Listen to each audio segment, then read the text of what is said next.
So, здравствуйте всем. И добро пожаловать. Сегодня класс будет на русском, конечно, потому что мы поговорим о русской литературе. Я шучу. I'm joking, but double welcome to anybody that's listening or watching that did understand that as well. So today's lecture is on Russian Gothic. And as usual, I do have a period of time that I'm more sort of comfortable with. A little bit later, the way that genre developed in Russia is often kind of, sort of temporally behind when it was occurring in England. So in that sort of the period of the rise of Romanticism, we're looking at the 19th century. And so I'm mostly going to be concentrating today on the sort of the 30s and the 40s as really the sort of the height and the golden age of Russian Gothic Romanticism, Gothic-Fantastic. So I'm going to be talking about Russian Roulette, the Russian Gothic-Fantastic as a game you can't win, a cheery title, and there will be some darker themes talked about, particularly in the second part. So I'll give some content warnings before I start the second part later. My handle is there and the hashtag, of course. And if you're wondering what on earth is going on with the pictures in the background today, a lot of what we're going to be talking about has some very different folkloric traditions, some very different elements to the Gothic that we've been looking at so far. And I think these two pictures are as good an introduction as any to how weird it's going to get. They're both from Gogol. On one side, you can see the monster V, and those are his eyelids that he has to like rack up so he can see. And on the other side, you have Nos, or the nose, which is a story about a man who wakes up without a nose and then finds it gallivanting around the town, dressed as a higher ranked civil servant than he, or officer than he. Anyway, as I said, two parts today. The first part is going to be a bit of an introduction. I'm presuming that not that many people are very familiar with the Russian Gothic. So I'm going to be giving a little bit of an overview of what we're looking at. And I'm going to be looking at some particular examples, introducing you to some authors, and then particularly investigating how the Gothic Fantastic is created and functions sort of narratologically in the Russian Gothic.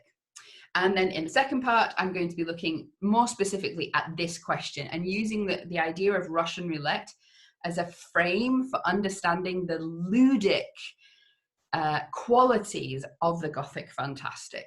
But as you can see, it's going to get a bit dark if Russian roulette is the ludic framework. So before I get going on an investigation of the texts themselves or on the Russian itself, on the discussion of the Gothic itself, I'm going to have a quick introduction to something that I think always needs to be talked about before we're looking at any writing in translation. For many of you, particularly people who speak 2 or 3, 4, 5 languages, this is obviously very, very clear to you, probably, especially if you have histories of writing or doing translations. But I think it's a good place to start because it's something that we don't necessarily always talk about within the British context, at least. So the example that I'm using here is from Evgeny Onegin's, it's from Alexander Pushkin's Evgeny Onegin, which is a long narrative poem. And it's a really good example of some of the sort of challenges and interesting features of translation from one language to another. Partly because what we have here is poetry, which is much more difficult to translate. I still am terrible at it. But it's also one of the most translated pieces of work in the world. There's at least 50 translations of it. So it offers a really good case study. What I've got here, I've put at the end of the line, I've put the number of syllables per line, and I have used colors to highlight where there is rhyme. So you'll be familiar with this concept that you can't just translate anything into another language. I think it's something that we often forget when we're reading in translation, but there really are some gateways, some barriers for translation and for getting, there is no transparent translation. What I'm going to do is I'm going to read this to you. Obviously, the majority of you won't understand. I've kept it very short, but why I'm going to read it is because we're going to talk about not only sort of the meaning of the words being relevant when we're creating a translation. So There's also a sound, a feel, a rhythm, a tone which occurs with the writing. So let me read it for you. Мой дядя Стамик честник правил, когда ни в шутку за не мог. Он уважать себе заставил, и лучше выдумать не мог. Его пример другим наука. Но, боже мой, какая скука! С больным сидеть и день, и ночь, не отходя ни шагу прочь. I think you can get a feel for how I'm using the language there and how it comes across, even if you didn't understand, hopefully. But when we are translating, there's a number of things that we're going to be thinking about. With poetry, we've got some added extras. You've got rhyme and you've got rhythm. You've also got tone, meaning at the most basic level. Feel, that's a little bit more nebulous. And of course, the question of untranslatables. There's not really necessarily a direct untranslatable there, although proch, for example, the closest we have in English is even, but it's not quite right. Skuka, we don't have a usage of that word. It's basically boredom, but we don't use it in that way. So it's, as it is in Russian, it's not quite translatable into English. So there's lots of different theories of translation and literary translation, and these are two sort of good examples of broad different fields of translation here. Nabokov is the one that people will have heard of. He's very opinionated, and I do not agree, but to each their own. And Arndt here is a sort of a contemporary example of a very different style. So what you can see Arndt picking up on there is the attempt to match rhyme and rhythm from the original, whereas Nabokov, his theory was based entirely on meaning. Although there are problems, of course, with the fact that untranslatables, the feel, the tone, if you read them to yourself, or if I quickly read them to you, you can feel already that there is a difference in tone between them and potentially between them and the original piece. So from Arndt, now that he is in grave condition, my uncle, decorous old prune, has earned himself my recognition. What could have been more opportune? May his idea inspire others. But what a bore, I ask you, brothers, to tend a patient night and day and venture not a step away. You can get a feel, quite a similar feel, I think, to the original Pushkin there. The Nabokov, my uncle has most honest principles. When he was taken gravely ill, he forced one to respect him, and nothing better could invent. To others his example is a lesson, but good God, what a bore to sit by a sick person day and night. So a more literal translation, although not that literal, Nabokov. And as you can see, rhyme, rhythm, tossed out the window. And arguably as well, there's tone and feel. I think you can feel the difference between that and the original Russian. Oh, sorry, not staring a step away. This is just my favorite bit because there's so many translations and there's two lines. The bit in the original Russian, I'll just go back to it. It's the lines basically in green. Sorry, the lines in orange. With a sick man to sit both day and night and not leaving by even a step, not going away by even a step. And you have all of these, all of these different translations. And I think you can see that there is a massive difference between them. Now, some of them are just bad translations. Like, but God above, what crashing boredom to sit with a malingerer all day is an interesting feel to it. Malingerer is definitely an addition to the text. Hey ho, what a fatigue. Hey ho is a very interesting addition. Do put in the chat, which is your favorite? Which do you like best? The most literally accurate, I'd say, is probably the Clark. Mitchell, the desolation is so over the top. I love it. But hopefully, this is a very brief introduction, but this is something to bear in mind when we're reading in translation, that even between translations, we can get these massive differences in feel and in meaning. And so when we're looking at works translated, when you're reading works in translation, it is worth looking into not only sort of getting a modern edition, not getting just any edition, but looking for the translation, looking for recommended translations, and being aware as well at the level of language that what you're probably going to be getting are some differences. And so it's worth, when you can, having access to the original copies. So Oxford, I think it is, do some page-to-page copies where you can see both, for example. If you've got your microphone on, could you just turn it off? Because I'm getting somebody popping up on the screen, and that's probably because it's your microphone's on. So yes, thank you. That's the issue of reading and translation. Bear it in mind, and it's also sort of an explanation of why on a lot of my slides you're going to see both the Russian and the English text side by side, because I'd rather present it in both, particularly for those who have any kind of ability with Russian to either read or understand. So moving on to an idea of the Gothic, and we're looking at the sort of ways in which the Russian Gothic can be characterized. Now, there's an extent to which the existing models that we already have can be used usefully to consider the Russian Gothic, and particularly how it intersects with the British Gothic, for example. But I think it's also worth noting that we need to accept it on its own terms. We need to understand it as arising at a slightly later period, largely, having different roots as well, and often doing different things. So the critic Polyakova suggests that there are three distinct types of text. And what the important part is for Polyakova is this balance between the real and the fantastical. For her, in every text, there is a balance between the real and the supernatural, and how the text resolves itself in relation to that relationship is often sort of the root of the sort of where we can place it within this typography. So the first that Polyakova mentions, and these are my translations, they're fairly loose, but the meaning has been kept.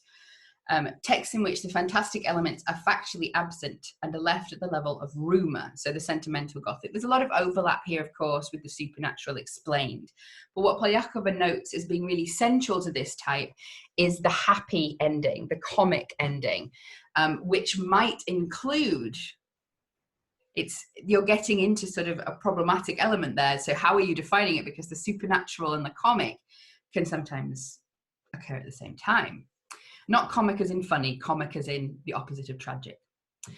The second type is text in which the fantastical is found to be an objective part of the world of the characters, which dominates the dark Gothic. And the third, which is really where our concentration is going to be today, and particularly for the second part of the class, is the text in which the relationship between the real and the fantastical is constantly oscillating between possible interpretations, the fantastic Gothic. So she suggests that there are three endings to a Gothic text: a return to the real. This can be a very literal return to the real where all of the magic has been disproved, as we find in the supernatural explained, or it can be a return to the real to some extent where the unreal, the dangerous, has been exorcised. The second one is a descent into the supernatural, usually linked to this sort of tragic ending, the kind of the monkian ending for the monk, where you've got this punishment occurring, punishment and tragedy. And the third ending is a fine balance, where you never resolve that tension between the real and the supernatural, but return, at the end of the novel, you return to the starting place, a tension and uncertainty. Obviously, this is all very linked to Todorov's Fantastic, and I've talked about it before. If you haven't been to the classes, if you're not familiar, Todorov sort of was a structuralist in thinking who defines the fantastic in the following way. He suggests that there occurs an event which cannot be explained by the laws of this familiar world. The person who experiences the event must opt for one of two possible solutions. Either he is the victim of an illusion of the senses or of a product of the imagination, and laws of the world remain what they are, or else the event has indeed taken place and it's an integral part of reality, but then this reality is controlled by laws unknown to us. The fantastic occupies the duration of this uncertainty, and the fantastic is that hesitation experienced by a person who knows only the laws of nature, confronting an apparently supernatural event. It's worth noting, by the way, that Todorov was not writing in English originally, so this is a translation. And this often comes up. I've been seeing a couple of articles about this recently, actually, that the three options that Todorov offers are that you can have a marvelous resolution where we find that the supernatural is real, an uncanny resolution when we find that it is not, or a fantastic non-resolution, basically, where that tension is maintained. And a lot of these discussions kind of erroneously equate the uncanny of Todorov as a synonym of the uncanny of Freud, and that's not the case. You've got to bear in mind these issues of translation as well. The uncanny, I can't remember the original French word, but it translates more as the strange, the unusual. But the specific definition that Todorov gives is the uncanny as a return to the real world. We find that there is a real explanation, and maybe Caroline can pop it in the chat for us. So, as I said, we're going to be looking principally at the fantastic, where this balance is maintained, where we are left in this space of doubt. But as I'm introducing Gothic writers to you, I'm also going to be pointing to the ways in which they're creating that sentimental Gothic or that dark Gothic as well in their work. There are lots of reasons that the fantastic appears in text. We're going to be having a look at some of them. There are often in-text explanations and other possibilities that are offered. So was it real, or was he drunk, hallucinating, on drugs, ill, fooled by human trickery? And we also have this sense of how the fantastic is created. Now, Todorov didn't really, interestingly enough, go into that in a great deal of detail at the linguistic level. There's an idea that he sort of engages with the Bakhtinian concept of polyphony in a text, where there's a number of voices that have equal weight, and so they're offering different interpretations, and we can't really choose between them. And also, of course, the emphasis on a first-person narrator who is unreliable. And so we're kind of placed within the mind of that narrator, so we are as confused as they are. So those are the ways that Todorov points to the creation of the fantastic. But as we're going to see in this Russian tradition, is quite creative in how it introduces and maintains the fantastic. So let's start. Every tour of Russian literature is going to have to start with Pushkin. So Alexander Pushkin is often known as sort of the grandfather of Russian literature. He brought in innovations in language. He was a dramatist. He was a poet. He was a short story writer. If people tell you that Poe came up with that, oh, we shouldn't have a superfluous word, it should all focus on the story, don't believe them. Pushkin was saying that way earlier. So you've got Pushkin as a figure, as with many of these Russian writers, is just a really intriguing figure.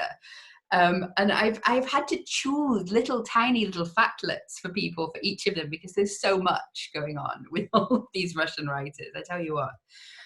He was born to Russian nobility. He was the grandson to Abram Petrovich Ganabal, who is an incredibly interesting figure in Russian history. If you've been following my Twitter threads this week, you'll have found out about Ganabal already. So he was a black child from Cameroon who was enslaved, originally given to Pasha, of Turkey, and then brought as a gift to Peter the Great in Russia, where he was set free and taken on as an adopted son of the Tsar. And he was a nobleman, an engineer, a military leader, and was an important figure in both the Russian court and in Europe. And was the grandfather of Pushkin, who was never finished but was working on the more of Peter the Great, which was sort of based on the life of his ancestor, his great-grandfather, I think. Pushkin himself, he was a bit of an agitator, a little bit. He was exiled a couple of times, the first time for Ode to Liberty, which was found amongst the belongings of some of the Decembrists at one point. If you don't know who the Decembrists are, they tried to wage a coup in 1825 against the Tsar. He joined Filikieteria, which I think is a really interesting overlap with Byron. So the Filikieteria was a group in Russia which was sort of dedicated to the Greek fight for independence from the Ottoman Empire, which of course is a cause that Byron was quite keen on. There is an interesting overlap between Pushkin and Byron, although Pushkin is sort of a key figure in Russian Romanticism, but also a key figure in Russian neoclassicism. So we really can't we shouldn't overemphasize that overlap, and we shouldn't just it's not really a big part of the talk today, but don't impose kind of an English or British conception of the progression of genre on the Russian context, because you're getting very different things happening in terms of when things are happening. And so Russian Romanticism really came about in the 19th century predominantly, and you're getting this rush of Romanticism and the Gothic together in this sort of 1830s and 40s, and particularly in these Gothic-Fantastic novels. And you're getting like the society novel occurring at the same time rather than after them. Well, it is the same time in England as well, but the timelines are different. Just trust me on this. He was, I can't remember the word for it. There's a special word in Russian, but he was a provoker of duels. He was in at least 21, or challenged people to at least 21, or was challenged. And he died as a result of a duel with his brother-in-law, defending the honor of his wife, who it was rumored was having an affair with her brother-in-law. So yeah. There you go. A little bit of life history, a little bit of flavor there for us. So Pushkin introduced a lot of kind of folkloric, supernatural and Gothic elements into his work in a number of different ways. Some of these were comic borrowing, some of these were straight borrowing, some of these were sort of tragic reimaginings. And as we'll see, he also created some very original fiction, very influential fiction. So some of these examples of the Gothic comedy, these do tend to overlap with what Polyakova conceived of as the sentimental trend in a way, but I think for me it's easier to think of it as the comic trend, where there is a supernatural explained resolution to the text, but it's not sort of in the Radcliffean style of, oh, thank God. It's like, oh my God, I tripped over a dog and thought it was a ghost. I'm an idiot. It's that sort of supernatural explained. So vurdalak, if you don't know the term vurdalak, that's the Russian term for vampire that really was popularized by Pushkin. And in the poem Vurdalak from 1836, he talks about a Cossack, I think, who is in a graveyard, a little bit tipsy, and is like, oh my God, it's rising from the grave. And it's not, it's just a dog. Then the Undertaker, or Grabochik, from the Povesti Belkina, or the Tales of Belkin from 1831. So the Tales of Belkin were a collection of short stories that weren't, so that they were loosely linked, and they weren't all supernatural, but the Undertaker is a supernatural tale, although it's resolved that probably it was a drink, probably it was a dream, although who can be sure? It's a sort of corrupt Undertaker is visited by all of those he's ever sold coffins to. There's also sort of a less comic engagement. We see it in Marko Jakubowicz, which I haven't mentioned here, but you'll have seen I've put a translation of it up, which is a more sincere vampire tale, and it's based on Mereme's story of the vampire, although placed into a more kind of, I think, Slavic setting. You've also got The Stone Guest, which was a short play from 1830, which is basically, it's very linked to, based on Don Juan by Byron, I think. Or is it? Yeah. Anyway, it tells the story of this figure, Don Juan. Yeah, I'm trying to think how it would be said in Russian. Don Juan, let's say. And a statue that comes to life and pulls him down into the grave after he's attempting to seduce the statue's wife, the person who became the statue.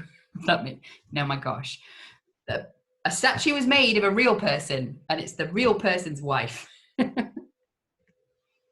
Of course, the most famous of the examples of Pushkin's use of the Gothic and the Gothic-Fantastic particularly is Pikovaya Dama, or Queen of Spades, which is very famous. There's been a couple of films, there's plays. I went to see a play when I was in Russia. There's opera, there's ballet, there's everything. It's fantastic. It's an amazing piece of writing. It's a masterclass in how to write a fantastic text. It's the story of German, who is a German as well, although German in Russian is Niemiec. And so he loves cards. He loves card games, but he's never played because he doesn't want to sacrifice the necessary in hopes of attaining the superfluous. But one day he hears of the old countess who you can see in the picture, who knows it's a card sort of trick, I guess, or she knows a card secret that was given to her by the Count of Saint-Germain. And he thinks, if I can just get this secret. And so he sort of sets up this relationship. He kind of seduces poor Lizaveta, the ward of this countess, in order to gain access to the house. But the countess dies before she can give him the secret. Oh no. And well, I'm not going to say poor German, but German goes off into sort of a despair. But then the ghost appears to him, offering him the secret at a price. Or does she? I could just keep giving you details and saying, or does she? But I don't want to spoil the rest of the text. But even by the end of the text, it's not clear whether he had gone mad or whether any of this happened. What I'm going to talk about more the dynamics, the kind of ludic element of the fantastic here, and how the fantastic works in that sense of its effect on us. But it's a really interesting case study in how to produce the fantastic, because this isn't a novel that's polyphonic particularly. It doesn't have multiple narrators, and it doesn't have a first-person narrator. It has a third-person narrator.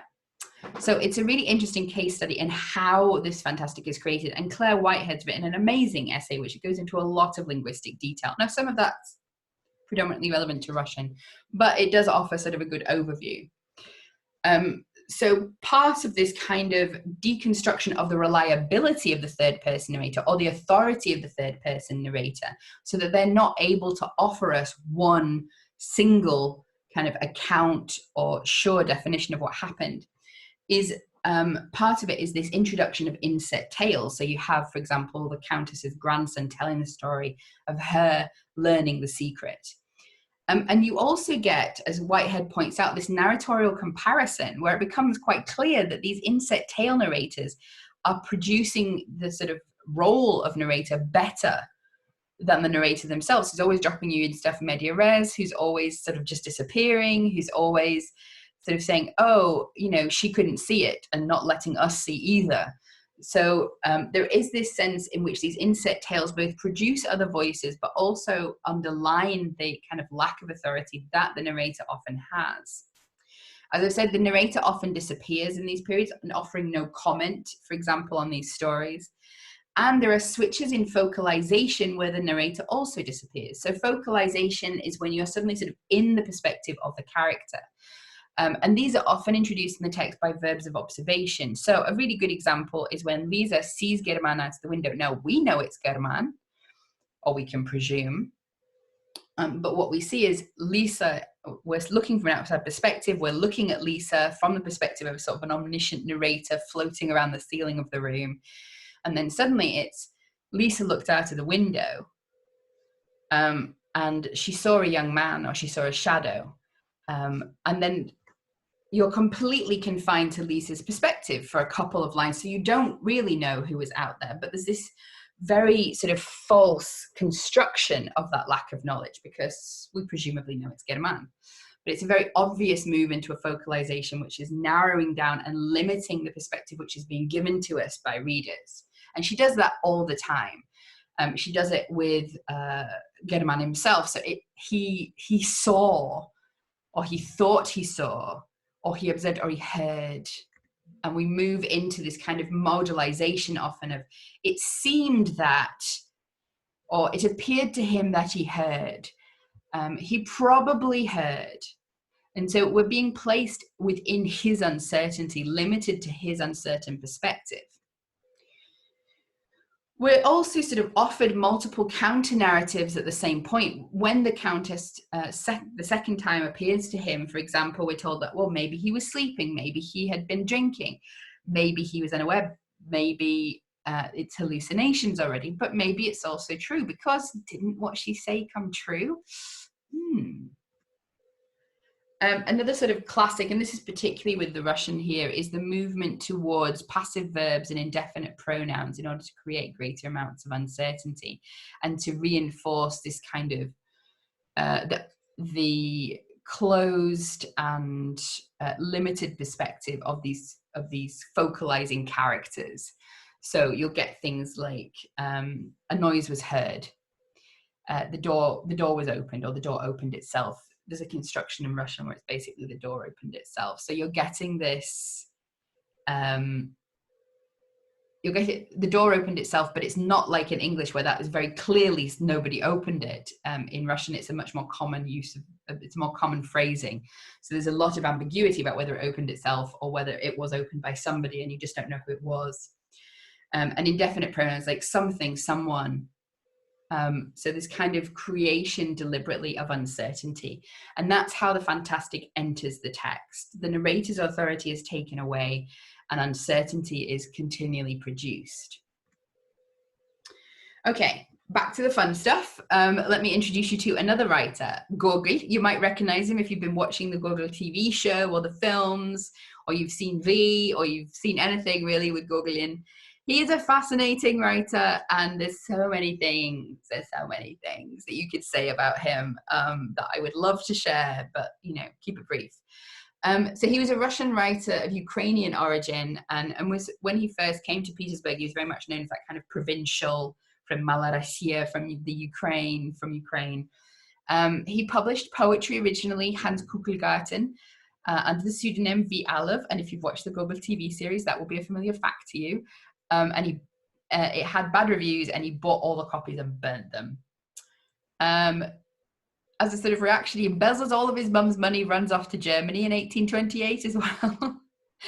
I think one of my favorite little facts about Gogol is that he became a professor of medieval history at the University of St. Petersburg in 1834, but he had no experience or necessary qualifications. So he just quite often didn't turn up to the classes, and when it came time to examinations, I think he faked a sinus infection so he wouldn't have to examine the students. He only lasted a year. He also tried out being an actor. One of the sort of really interesting things about Gogol, and it aligns him with Bulgakov in a weird way in my head, just as a little tidbit for people here, is that he wrote The Government Inspector, which was a biting satire of the sort of the Russian civil service. And it was, you know, by the censors, it was going to be disallowed. And the Tsar himself stepped in and said no. He wanted this play to be shown. He was a fan of it. So it's a really interesting case. And I named Bulgakov because Bulgakov's work, such as Master and Margarita, was very clearly a very critical view on the sort of the Stalinist regime, on the communist regime. And yet he too was given special dispensation by the top of the pyramid. So yeah, just as an interesting fact for you there. Towards the end of his life, he struggled increasingly, arguably with his mental health, but particularly with a sort of entering into a little bit perhaps of religious mania. He burnt some of his manuscripts, including the second volume of Dead Souls, which was his only novel, his masterpiece, arguably. Said later that it was a trick, the devil made him do it, but he then started to refuse food and died after 9 days in terrible pain. So there you go. Not a very happy story. We'll keep finding that with these Russian authors, that they don't have very happy ends most of the time. He also, like Pushkin, wrote in a number of different ways, working with the supernatural and the Gothic. Some of his earliest work, such as Evenings on a Farm near Dekanka, and the selection Mirgorod, in which V appears, which is probably the most famous one for people. These are sort of earlier works, and they focused on, or were based on, folklore from Ukraine. And yeah, they included all different types of folkloric creatures, particularly in the Evenings on a Farm near Dekanka. And if you've watched the Gogol TV series, many of those incidents are taken from different stories in the book. So demonic pigheads, drowned water maidens, magical flowers, it's all in there. V is the story that has had the most adaptations of it made, which is quite interesting, and features this sort of supernatural creature called the V, as well as witches and strange supernatural demonic things. These are sort of very folkloric in their influences, but then we move in what are quite often known as the sort of the St. Petersburg tales towards a different emphasis, moving into the city. And these take on a much more tragic aspect and arguably a sort of a much more recognizably Gothic feel, but with that Russian tinge of total despair. So I've put Odoevsky was a collection of short stories, but the one that's perhaps of most interest is The Portrait, which features a young artist buying a portrait with his last pennies. And it turns out to have been the portrait of a sort of evil moneylender. And the portrait tricks him. I won't tell you more. And it also very, very creepy scene of somebody coming out of the portrait. And then Chinel, or often translated as the overcoat, sometimes as the mantle, sometimes the coat, is the story of a sort of downtrodden, very bland civil servant of quite a low rank who saves up to buy himself a coat, and it is taken from him. And he becomes a ghost who steals coats, arguably. But these are fairly straightforward. It's resolved that there is a supernatural element to these tales, but that supernatural element is wound up with these kind of tragic ends. But it's not tragic simply in the sense of, you know, everyone's punished. It's very tragic. It just kind of sucks the soul right out of you. The story of Chinel is heartbreaking. This man, the only bit of joy he had was his coat. And you're like, no, never been so invested in a coat in my life. So Gogol has had a really big influence on Russian horror, even to today. And I've put some examples here of adaptations of Gogol's works, which are kind of really been fairly key to most of the stages of Russian horror. So that first, you can find it on YouTube. I think it's a 1916 silent film version of The Portrait. And you don't know if you can see, but the guy's just about to climb out of the portrait. I was going to put a clip in, but I've got some clips later and it's like, oh, I don't think I have time. Then you've got the 1967 film V. Then again, in the early, so mid-2000s, you have the V, or The Forbidden Empire, which was an English language production. So you're even getting the Gogol is maybe the little bit of Russian horror that sneaks across most easily to the rest of Europe. And then, of course, the Gogol TV series or set of 3 films, which some of us have been watching this week, but which incorporate a lot of the different Gogol stories into one sort of larger text. So if we're thinking about Gogol and the fantastic, the example that most obviously comes to mind, and it's not necessarily as Gothic, the pure fantastic, I should say, because he includes elements of the fantastic, elements of uncertainty in his books, which then have a resolution.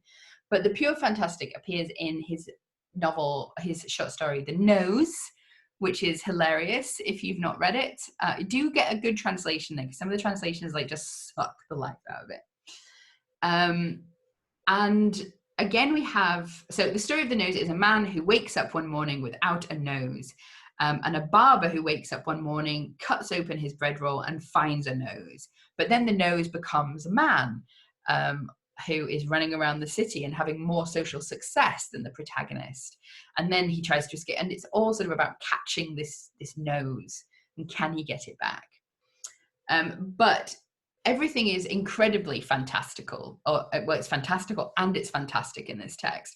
It's a third-person narrator again, but Gogol has these just incredibly interesting narrators. He predates a lot of what you're going to see in the surrealists in the 20th century, a lot of what you're going to see in terms of postmodernism and metafiction as well. But what he does in The Nose is create an obstreperously unreliable narrator. We're going to see a couple more examples of this, but I just really love this example. This happens, I think, 2 or 3 times in the story, where it's just like, yeah, the events are completely covered by fog. What happens next? Absolutely nothing is known. So he just like literally pulls a fog curtain across the text. And in those fog curtains, you can't even work out what could have happened, because it's between, like, the first fog curtain, it's a nose that was in a bread roll and a guy's woken up without a nose. You're like, okay, cool, I'm following. And then the nose is a person. You're like, oh, how did that happen? Oh no. So these kind of fogs come down all the time. He does lots of other things as well, but he deliberately creates this completely unreliable third-person narrator who's as much a character in the novel as any of the in the short stories, any of the characters. Okay, on to the next writer. This is one of my favorites of all time. I did my undergraduate dissertation on him back in the day when I thought I was awesome writing about him. Looking back now, not so much. So this is Mikhail Lermontov. Also died young, you'll notice. 1814 to 1841. His mother died in 1817 and he was left by his father with female relatives. He was, like so many of them, he was exiled. In this case, because he was a big fan of Pushkin, and at Pushkin's death, he wrote Death of a Poet, which cast aspersions on the reason why Pushkin had died, not connecting it to adultery so much as state intrigue. He was also court-martialed for dueling in 1840, so it's even further away, and he fought in the Caucasus. He was killed in another duel in 1841 outside Pyatigorsk. And there's some really interesting elements in his fiction where life imitates art and art imitates life. Like there's obviously a sense of him building himself into, to some extent, his character Pechorin in his one novel, his most famous novel, Герой нашего времени, or Hero of Our Time. But for example, in that novel, the hero, there's a duel. There's a number of poems that sort of echo his own death quite interestingly. So there's a lot of really interesting life imitates art in Lermontov. So he wrote some comic Gothic similarly. So Hero of Our Times is a novel, but it's made up of 5 interconnecting stories, and one of these is called Taman. And it's sort of a comic Gothic. What is happening in Lermontov often is that he is interrogating romantic conceptions, romantic ideas and ideals. So he takes this idea of sort of the mysterious woman, the femme fatale even, but more this kind of idea of the idealized woman that you find in romantic poetry, and creates this kind of pathetic reveal that she's not this water nymph. He's been accidentally stationed temporarily in a house that's run by smugglers, and she's just trying to kill him because she thinks he's after her boyfriend, which he's not, because he's too stupid to realize that there's any smuggling going on at all. Then you also have, again, interacting with these ideas of romanticism, and again, the idea to some extent of the ideal woman in one of these poems. I have the 2 poems Tamara and Diamond. So the Tamara picture there, I had it commissioned. It was done by Sebastian Crane. Go support them. And Tamara is a poem about basically a Russian vampiress living in her tower and tempting people in, and then chucking their bodies out the window in the morning. There is a translation on my website, so have a look. And then, of course, I've talked about Demon a lot, which is the story of a demon who falls in love with a mortal woman, but inevitably corrupts her by his love. So when he kisses her, she automatically dies. So in both those as well, you can see, hopefully, this interrogation of the idealized female figure. Now, these are sort of brushing the Gothic rather than fully Gothic, but then we move into Stos. And we're seeing all of these things come together. So Stos was an unfinished tale in 1841 when he died. And it features a character who is suffering from spleen. They're always suffering from spleen, whatever that means. But he has this voice that he's hearing that's giving him an address. And when he goes to the address, he gets the house or gets the flat. And then this old mysterious man appears. Again, it's connected to a portrait, and the man plays him at cards. And what he's playing for is this kind of nebulous blob floating beside the old man to start with. And as we can see, this is the description of what he was playing for. So life has never produced anything so ethereal and unearthly. Death has never taken from the world anything so full of flaming life. This was no earthly being. This was color and light instead of form and body, warm breath instead of blood, thought instead of feeling. This was no empty and deceiving spirit, because in her unformed features there was a stormy, ravenous passion, desire, sadness, love, fear, hope. She was one of those wondrous beauties which our youthful imaginations draw, before whom in the fiery excitement of daydreams we kneel and cry and pray to, and take joy in God knows what. one of those divine creatures of our young souls, when they in the excess of power create for themselves a new world, better and fuller than the one to which they're chained. My translation, so apologies. But what you have here is very clearly that construction of the romantic ideal, of this sort of ethereal woman, and it destroys him in the text because he ends up sort of gambling away his health, away all of his money, all of his resources in order to win this woman. I mean, very problematic in and of itself, as we're aware, but it was unfinished. We don't know what happens. The last line of the unfinished story is, he had to decide something. He decided. And you're like, what did he decide? Anyway, a woman. What? I realized I didn't have any women in this discussion, so I'm including one here. Elena Gan. So Elena Gan, again, died very young. She was highly educated, home educated, but highly educated, knew at least 5 languages. She was published on botany. She was the daughter of aristocracy, although lived most of her life in the provinces, especially after her marriage to a German officer. She was the mother of Elena Blavatsky. I don't know if any of you know who that is. I'm presuming somebody will. I'm checking if there's any chat blobs going up. Elena Blavatsky, you might know her as Madame Blavatsky, who's the founder of Theosophy. So her daughter was the founder of Theosophy. And she died herself of heart failure at 28. So Elena Gan didn't write Gothic proper, but she did integrate Gothic tropes and she did integrate the Gothic into her fiction, and this is particularly evident in Society's Judgment, which she wrote in 1841, which is a society tale, but there's an inset tale where the main character has to stay behind after his regiment moves on because he's ill, and he stays in this castle, which is described in the most Gothic way possible. Like, everything about it is Gothic. And as he's recovering, and this is why I've got the Rear Window picture up here, because it totally reminded me of Rear Window. As he's recovering, he's propped up in bed, creeping out the window, and he sees a woman. I mean, he never sees her face, and she's always veiled, and it's always in the twilight. And he creates all of these myths about her, that she's a ghost, that she's a painting come to life, that she's a sylph. And then one day he actually sees her and she's just kind of normal looking.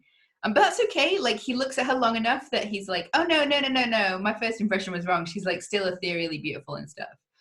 And then the next day his servant comes in and sees him looking at the woman. And he's like, oh, that's, what's her face? Frau Generalin. Like, she's married to the general. And like his whole myth shatters. So in here, there's a very kind of like Northanger Abbey-esque kind of building of the Gothic tension, and then phew, it's gone. So he says, I'd allowed myself to dream, had let my fantasies fly. And old Christian had unknowingly dispersed them, and in the place of those captivating thoughts and visions that so sweetly brought my soul back to life, he put that cold, heavy Frau Generalin. So there you go. Also my translation. Also apologies. So I'm just going to run through quite quickly now a couple of other examples of the Gothic-Fantastic and how they function within the text. So I'm looking now at the Sylph, which was written in 1837 by the writer Vladimir Odoevsky, who wasn't just a writer but was also a philosopher. And in his work, he usually creates sort of philosophical considerations as well. He was known as the Russian Hoffman, for his sort of creation of this very pure fantastic in his tales, and was also, he's called by Vishumka the writer of the philosophical Gothic. How does he create the fantastic in this text, the Sylph? Well, it's an epistolary novel, basically. There are at least sort of 4 voices that go on. There's the potential madman, who writes of his experiences throughout the text in a series of letters. There's his potential father-in-law, who then writes a letter as well to the same person who's been receiving all the others. Then that person arrives on the scene. And then in the last 3 lines, it switches to another voice who says, oh, this is this tale that was told to me And I'm putting it down for you here. But what's really interesting about it in those last couple of lines is the fact that the name changes. So his first name and patronymic change places. I'm trying to remember, I can't remember which round it's Mikhail Platonovich or Platon Mikhailovich, I think. And so they change places. And so there's this extra super strong element of like, oh my gosh, can we believe anything just thrown in at the last minute? But so you've got this epistolary text which produces these first person narrators. So the first person narrator is always perfect for the fantastic. You're limited to their perspective. What they don't know, you don't know. You are sort of led by their confusion. The text is only ever composed of letters, diaries, and hearsays. There's no sort of factual sources that are included. But the sort of the philosophical element of this is the idea at the end. So the story is that this writer goes to the country and he's like, I'm going to be, just a typical country squire. But then he finds some books on esoteric subjects and he decides to try and summon an air spirit, a sylph or a sylphida. And he has a glass of water, and first lights appear in it, then a flower appears in it, and then the sylph appears in it. And there's this kind of mismatch between how he understands what's happening and how everyone else does. So for him, this is kind of a communion with this other world, that which is not just the prosaic, it's the poetic world. Whereas for everyone else, he's just staring at a glass of water going mad. And at the end of the novel, you have him return to health, but he's bitter about it. He says, you don't understand. You took my life. This isn't life. This isn't living.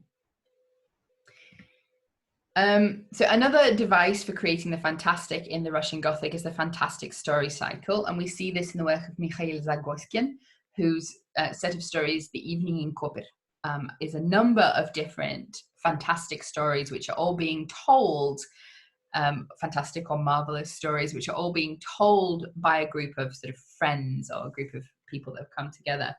And you get the story, and then at the end, you get a commentary on it. So the story that's kind of the most obviously fantastic is Неожиданные гости, or Unexpected Guests, which is about a man who's not being properly devout. And he laughs when he reads in his saint's calendar about the saint that was forced to dance. And then 3 travelers arrive at his house, and won't you know it, they appear to be devils. They like juggle their heads and stuff, and they make him dance, and they say, it's all very moral. It's all very, if you're not on God's side, you're on ours. So did you say grace before the meal? No, then you're the devils. Dance, dance. It's a multi-part narrative, I've already said. You have that kind of introduction of the tale, and then you have a commentary upon it. You also have this sort of extra layer of unreliability added because it's a hearsay and legend. So what you're finding is these people are telling stories to each other about stuff that didn't happen necessarily to them. So this man is talking about what happened to his father or his uncle. Then you have the very overt discussion and debate in the text, and various possibilities are offered. So drink, dream, or delusion, but there is no definitive judgment at the end. So the last one, second to last one I'm going to chat about before we have a break is the fantastic allegory. So if you're a fan of Todorov, you'd be like, what are you talking about? Because Todorov suggests that you can't have allegory and fantastic in the same place, but I think you can. So basically, my example of this is Vsevolod Garshin's The Red Flower, or Krasny Svitlok. I've put that picture there of Vsevolod Garshin, not because that's obviously a picture of anything that happened to Vsevolod Garshin, but it's by Repin, and it's a very famous painting. I don't know if any of you know it, but it's the killing of, it's Ivan, what's it called in Russian? It's Ivan Grozny, or Ivan the Terrible, killing his son, anyway. And the model for it was Vsevolod Garshin. Vsevolod Garshin wrote a number of stories, I think it's about 20, and a lot of what he is doing is fairly critical, and it's and sort of the keynote to it is compassion. in many of his stories. The Krasny Sviatok, or the red flower, is set within an insane asylum where one of the inhabitants newly arrived. We don't quite know why. And is there political maneuvering at play? What's going on? He gets obsessed with these two poppies and believes them to be sort of this source of evil that he has to face and destroy. And there's a balance within the text of whether or not it's real. Certainly the fact that these flowers do actually kill him would suggest that there is an element of reality to it, although he's presented from the outset as mad. So there is this way in which the story can very clearly be read as a sort of fantastic narrative, which is exploring in quite a lot of detail the realities of living in an asylum and this kind of the personal struggle to fight for integrity, individuality, and identity, and to fight against sort of these oppressive forces, or against those things which are chaining you. But there's also this allegorical level, which is widely recognized and is the predominant reading, I think, in the moment in Russia. It certainly was when I was last there, which is this is an allegory about how one combats evil. So you have those dual layers both acting together, I would say.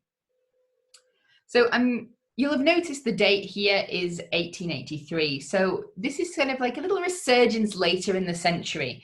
And I'm going to close with perhaps the most famous example of this later period's Gothic-Fantastic, which is Chekhov's The Black Monk, or Chorny Monach. I don't know if any of you have read it. Another masterpiece of short story writing, perfectly balanced. But it includes a character who goes on a repairing lease to the country, as you do. And again, nervy, a poet. And he starts to see a black monk who tells him that he's sort of only appears 1,000 years and comes to talk to call someone who is special, who is different. And to the question, this is a very clear element, sort of demonstration of the fantastic element here. To the question, are you real? The monk says, I exist in your imagination, and your imagination is part of nature, so I exist in nature.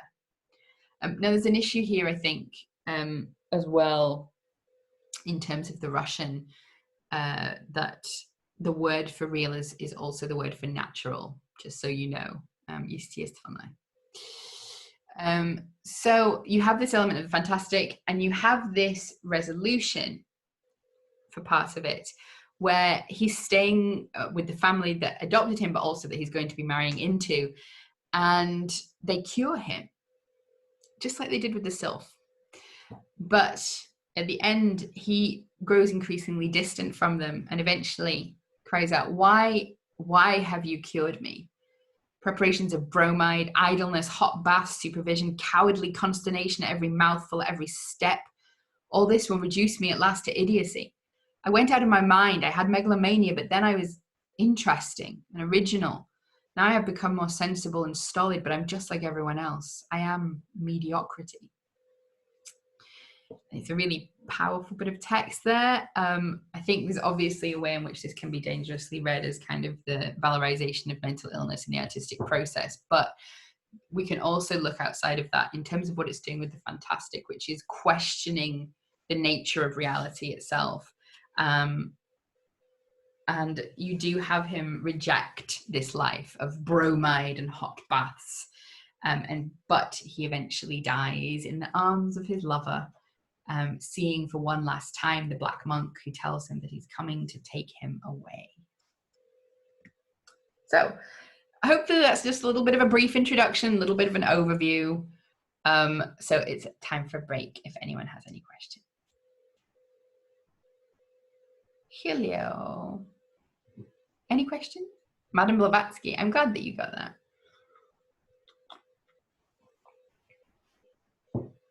What are you envying about? Touched on this, but I find it really interesting. How much do you think a non-native speaker loses in even the best translations, e.g. The Door Open itself? Yeah, I mean, I think there's just a lot. I think there's a lot of the subtleties are always going to be lost in translation. And I think that's why, I mean, often when I'm teaching this, and I do teach translation, I do teach reading in translation whenever I do reading in translation with my students, because I think it's really important, and it's something that isn't part of the curriculum in England at all. But what I'm trying to head off from the past is students who do this really close linguistic analysis of the English translation. I'm like, you're not talking about the text. You're talking about a translation is essentially a different text. So if you're analyzing the English language, that's not, unfortunately, an analysis of the original text. And sort of very close linguistic analysis, which is looking for these kind of the tiny details of what's going on. You really do miss it a lot of the time in translation. Like, there's no single translation that's perfect ever. Some of them are closer than others, but I mean, I think Pushkin's a really good example, because Pushkin, he wanted to make style clearer. He was known for his innovations in Russian language, in terms of how he wanted to create a very clean, very precise, not ornate prose. So he's one of the clearest writers. He's really easy. They teach him at A level in England, because I had to do Pikavayadama at A level. So he's very easy to read, in a sense. But even this writer, who is incredibly clear, incredibly sort of not simplistic, but just very clear, concise language. You've got the thing with the door opens, you've got things like that just don't exist grammatically in English. So they just don't translate across. Like, you have grammatical constructions which don't function. The grammatical structure in Russian has a different emphasis than in English. So in English, we have all of these different tenses, as we do in Spanish and French.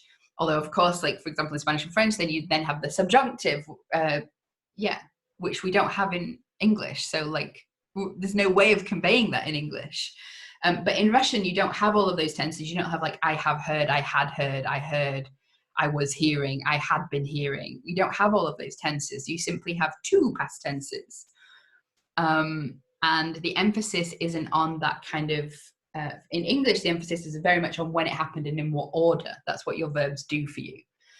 They tell you when it happened in relation to other actions, usually. In Russian, it's all about whether it was finished or not. And so, like, there's just a very different emphasis even in the verbs,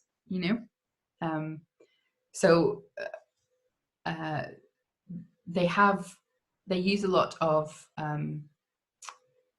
not prepositions, prefixes that they attach to verbs, which change the meaning. So you can say "Я читал" or "Я прочитал" книгу.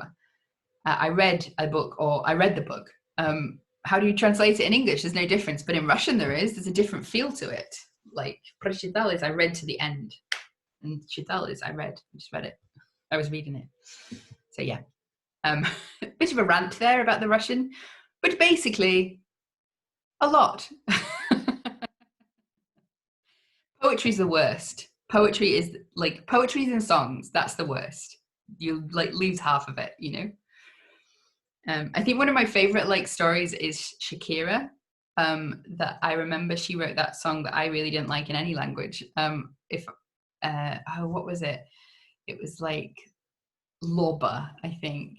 She-wolf. And like, I remember my Spanish students being like, oh, I love the English version, but I hate the Spanish version. And my English friends being like, oh, I like the Spanish version, but I hate the English version. And it's like, yeah, you hate the translation. You just hate it in your language. Yeah. Even people that spoke both languages, it was really interesting because like the feel was different. Anyway, any other questions apart from my rant about translation?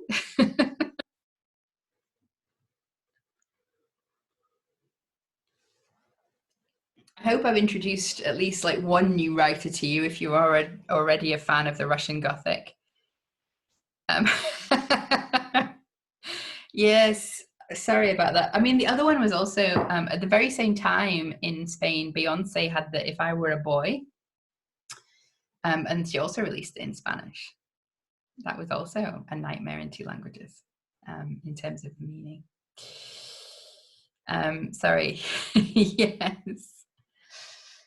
You didn't even mention how there's no articles too. Oh God, yeah, nightmare. There's no articles, there's no A, there's no the, there's nothing. Nothing, people, nothing. Which is, I mean, it's kind of cool for an English speaker going English. You're just like, no, I don't even have to care. Out the door. But it's a nightmare to translate back into English, because how do you do that? Like, Pikovaya dama is literally queen of spades, or queen, and it's then the genitive case of spade. And oh no, it's not. It's the adjectival form of spade, and then the word for dama, which is actually woman, but queen in cards. But is it the queen of spades? Is it a queen of spades? Is it just queen of spades? You could use all of those and they could be correct. So you've got to make these value judgments about what you think it is when you're doing it in Russian.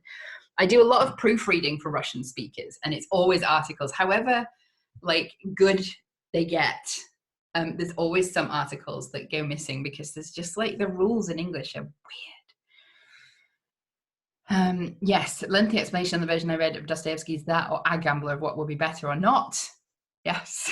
It's the constant, it's like a constant nightmare, I tell you what. Oh, I know. Imagine translating it into Latin language where there's a gender to the articles. I know. I mean, it was funny for me at university because I was going both ways, because I was doing Spanish and Russian. So I'm going into Spanish and producing more articles. I'm like, why are there so many articles? And then the Russian had none. But to be fair, I also did Greek when I was at school, ancient Greek, and there's like, what, 24 articles? They decline. What kind of nightmare is this? Yes, so there you go. Any other questions? Sorry, it got very languagey there. I don't often get to talk about my languages, so I'm a bit of a language nerd underneath. Ah, yes. Why are they always fighting duels? I mean, like, the history of dueling in Russia is really interesting. Because it got to be so prolific that it was banned by the Tsar, but it was still continuing. I think it was 1815 it was banned by the Tsar. I guess, like, so many aristocrats were killing each other. I know I shouldn't laugh, but it was like this epidemic of dueling. I'm just like, oh my God, why? I was also reading this really, really interesting article the other day about the fact that Russian duels often didn't, like, we have these rules for them, but a lot of them didn't follow the rules, and they'd also involve, like, slap fights. It's just part of the duel. So, yeah, I mean, like, then they got these rules into place, and they were very strict about rank. You could only fight a duel with somebody of the same rank as you. I'm like, okay, unless you had special dispensation, literally. But yeah, it's crazy. I mean, like, if you think Pushkin fought 21, or I think he actually fought in 15 maybe, or shot in 15. And most of these duels, so in most of Europe, a lot of dueling favored swordplay, less fatal, first blood, it's all over and done with. In Russia, they favored pistols. It's all about, like, oh, you're dead now, enjoy that. So yeah. But yeah, I mean, like, Pushkin died horribly from his duel because he was shot in the stomach. Oh, so it took him a little while to die. Lermontov died on the spot. He was just gone. Lermontov's a really interesting one. That's where the overlap comes with the book, because in the book, Pechorin, who's the character which you can read a lot of Lermontov in, is kind of flirting just before he goes out. And that's what happened to Lermontov. He was flirting with a milkmaid and was like, oh, I'll be back in a second. And he was not, because he was deaded. Sad times. I mean, sort of less facetiously, you do have this. So if in England we had the Byronic hero, and in Russia you have a different figure who is very connected, and they're often kind of used synonymously by critics not in Russia, or that don't really know the Russian system that well. But it's not the same, and it's called the Lishny Человек, so the superfluous man. So during the time of Peter the Great, you had this massive kind of revolution, and Catherine as well, you had this kind of massive revolution in terms of what's happening with how society is ordered. And you have this very rigid construction of the civil service. And you also have this kind of generation of superfluous men, where like the poem I've got there is about the superfluous man as well. And it's like, oh God, what does it say? With sadness, я гляжу на поколение. With sadness, I gaze upon my generation. And this idea of these men who ultimately didn't have a place because of like the changing society and the kind of move away from the martial society to some extent, and so this kind of increased kind of urbanization and this civil service and this sort of pointlessness of existence. And so you do have that sense, particularly at this period, and you'll find with a lot of these heroes, they're similar to some extent to the Byronic hero, but there's this sense of this pointlessness that's missing from a lot of the Byronic writing. The Byronic writing is like, I'm rejecting society because I'm different and better. Whereas the sort of superfluous man is, I reject this society because it's pointless, but there is no point outside of it either. It's all just pointless and garbage. So, I mean, yeah, I mean, you should possibly create some ties there, I think, between that and the dueling culture. Yeah.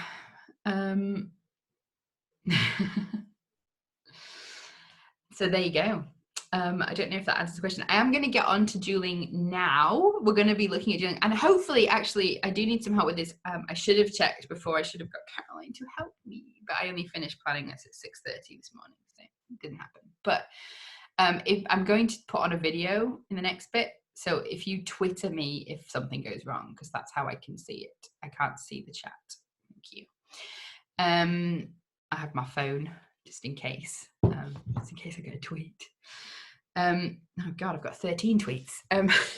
No. Anyway, so yeah, I'm going to be talking about dueling. I'm going to be talking about Russian roulette. So in this section, what I'm going to be looking at is this kind of construction of Russian roulette as a game. I'm going to be introducing it through the medium of dueling, partly because dueling is interesting, and how it functions in Russian. But I'm going to be kind of drawing these comparisons between how dueling is both presented in literature and how it's understood with sort of the different dueling rules in Russian through this kind of idea of Russian roulette, and how then that forms a sort of a structure for understanding how the fantastic functions specifically in this Russian context. There are going to be a couple of clips. They both include people dying, just so content warning. Yeah, one of them you see it more than the other.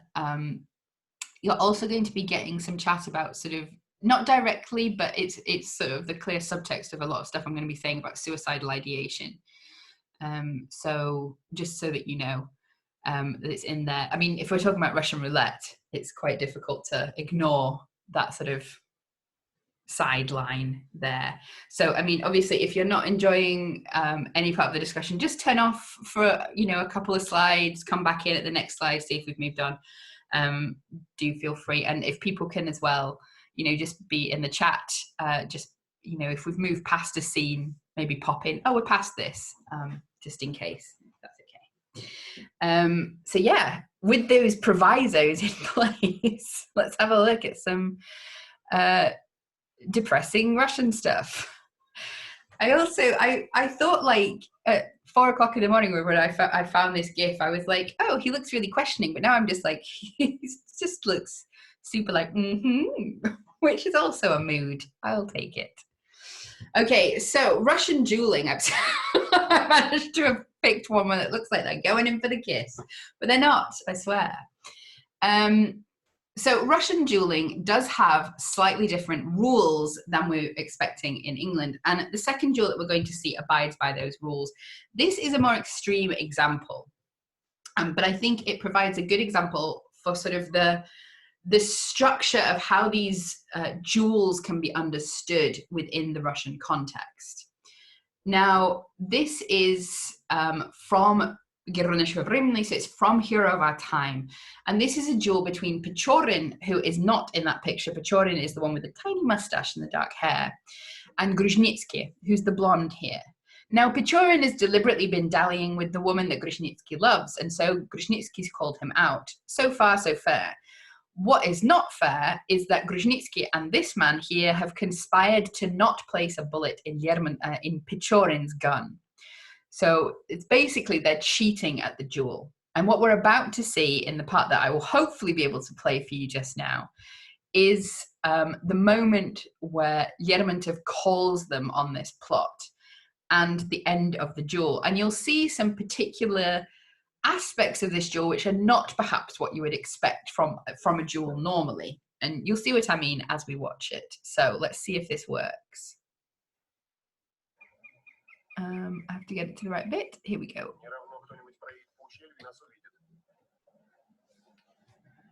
Хорошо. Доктор, пожалуйста, подойдите. Эти господа в торопях, очевидно, забыли положить пулю в мой пистолет. Пожалуйста, зарядите его хорошенько. Не может быть. Не может быть. Я зарядил оба пистолета. Разве что из вашего пули выкатилось. Это не моя вина. А вы не имеете права перезаряжать. Это совершенно против правил. Я не позволил. Заряжайте, доктор, заряжайте. Это возмутительно. Вы не имеете права. Я не допущу.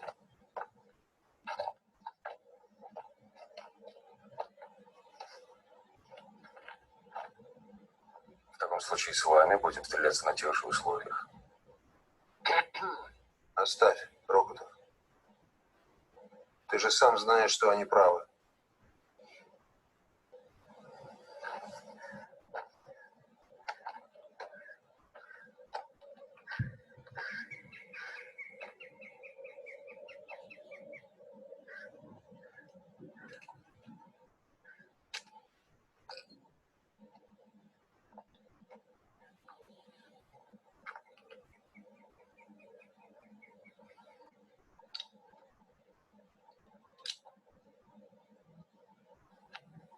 Дурак же ты, братец.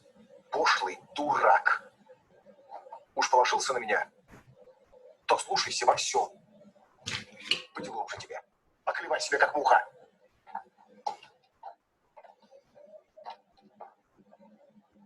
Рушницкий, откажитесь от клеветы, я вам все прощу. Откажитесь. Вам не удалось меня подурачить, мое самолюбие удовлетворено.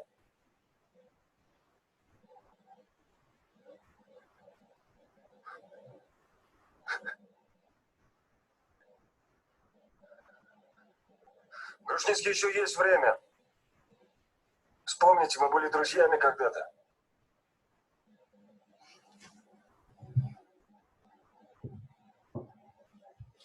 Стреляйте. Я вас ненавижу, а себя презираю. Если вы меня не убьете здесь сейчас, тогда я вас ночью зарежу из-за угла. Нам нету места вдвоем на земле.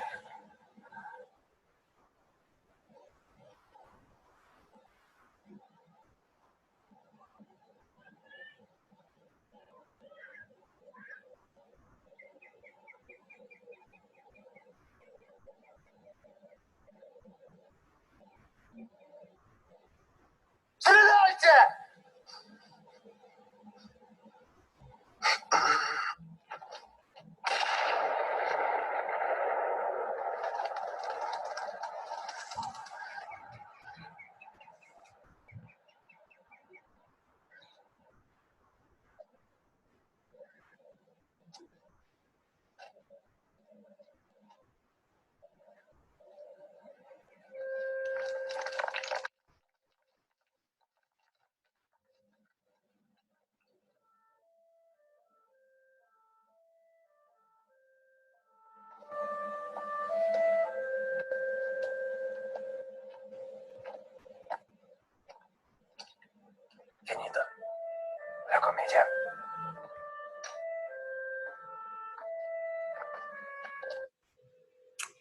So there you go, full of trauma. So you might have noticed something unusual about that duel. So каждый из нас станет на самом краю площадки. Таким образом, даже легкая рана будет смертельна. So each one of you will stand on the very edge of the precipice. That way, even the slightest wound will be fatal. So the way this duel is set up is that it's impossible to survive, for one of them at least. But you have this construction of this duel where it's, I think that you could see it quite clearly in what I think is a very good adaptation of the duel, really, in that film version, is this sense of a duel which neither of them is ever going to be able to win. You have this sense of the despair of Grushnitsky, who is very clear about the dishonorable thing that he's done, but Pechorin is, when he says, you know, take back your slanders, they're not slanders at all. Может быть, я хочу быть убит. So maybe I want to be killed is something that Grushnitsky says. There's this sense in which entering into the duel is entering into a space where he's accepting his own wish for death. There are no real good choices here for Grushnitsky. Either he dies or he becomes a murderer, a very deliberate murderer. And the same for Pechorin. There's no way to win this. He's sort of, things have gone too far, and he has placed himself in this position where he's going to have to kill this former friend.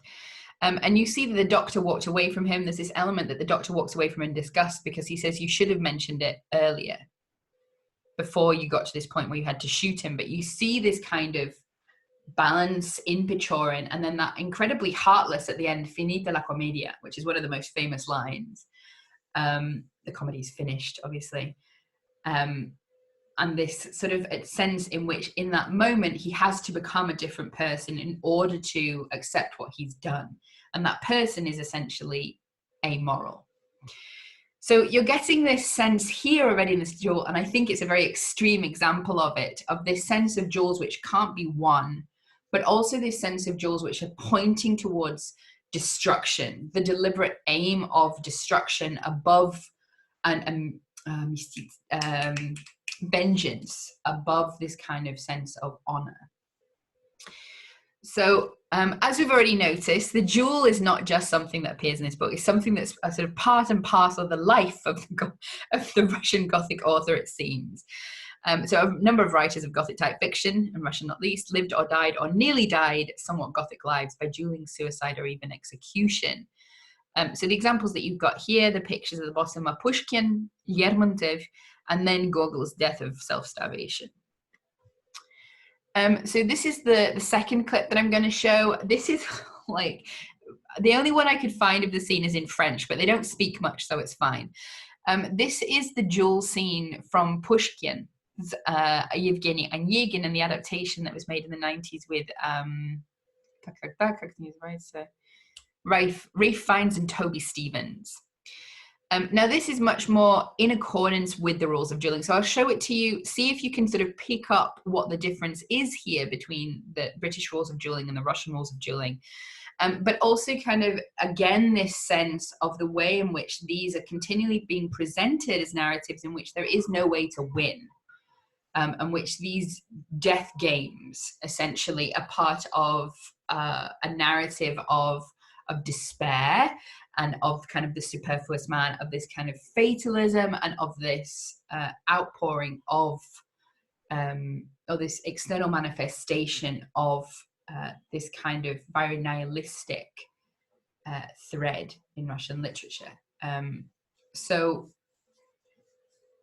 not that it's a nihilist work in itself, but this sort of nihilistic thread, or very despairing thread. This is very sad. Just so FYI, if you see me in the background, just like, it's definitely, I was crying when I was putting these slides together. So there you go. The background to this story is, again, Ralph Fiennes is Yevgeny Onegin. He had moved to the country. He'd made friends with Lenski, who's just 18, and who's a poet.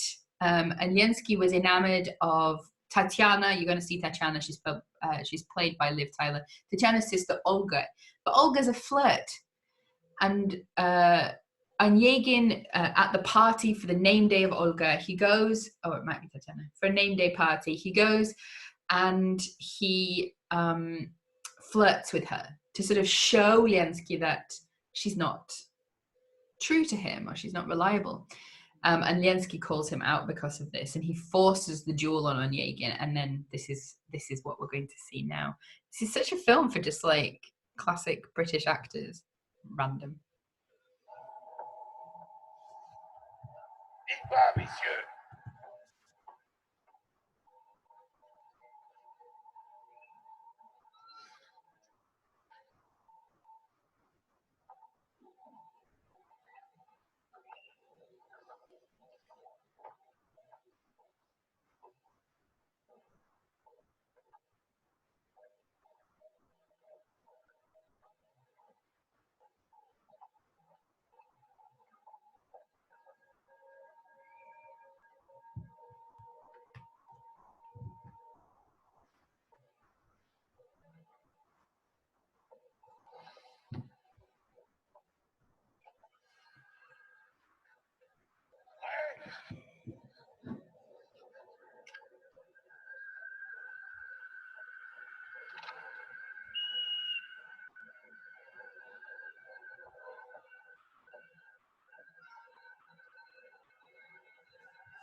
Vladimir.